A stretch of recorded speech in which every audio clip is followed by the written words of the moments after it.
Hello everyone, আমি সায়নী আবারও দুটো মিষ্টি ব্রাইডের গল্প শেয়ার করছি তোমাদের সঙ্গে। দিনটা ছিল 4th মার্চ আর আমার ফার্স্ট ব্রাইডের লোকেশন ছিল আমার রিসেপশন ব্রাইডের কল টাইম ছিল 2টোই। তো আমি সেরকমই পৌঁছে গেছিলাম। ব্রাইড তখন খাচ্ছিল, খাওয়া দাওয়া করেই ঝটপট করে রেডি হতে বসে পড়ে।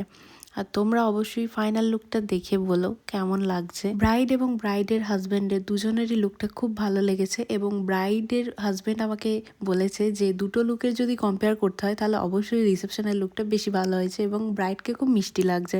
তো এত সুন্দর রিভিউ শোনার পর আর কি চাই বলো। আর কথা বলতে বলতে আমি কিন্তু আমার সেকেন্ড ব্রাইডের লোকেশনেও চলে এসেছি। আমার সেকেন্ড ব্রাইডের লোকেশন ছিল পলসনাতে। এই দিন আমার দুটো ব্রাইড থাকার সঙ্গে সঙ্গেও আমার আরও দুটো পার্টি মেকআপ ছিল, তো সেগুলোর ক্লিপ আমার আর নেওয়া হয়নি। তো ব্রাইডের কিন্তু লুক অলমোস্ট কমপ্লিট। তোমরা কিন্তু অবশ্যই জানিও আমার আজকের দুটো ব্রাইডকে কেমন লাগলো। আর তোমরা যদি নিজেদের স্পেশাল দিনে আমার কাছে সাজতে চাও তো অবশ্যই আমার সঙ্গে যোগাযোগ করে নিও। টাটা, আবার দেখা হচ্ছে নতুন কোনো ভিডিওতে। Stay tune.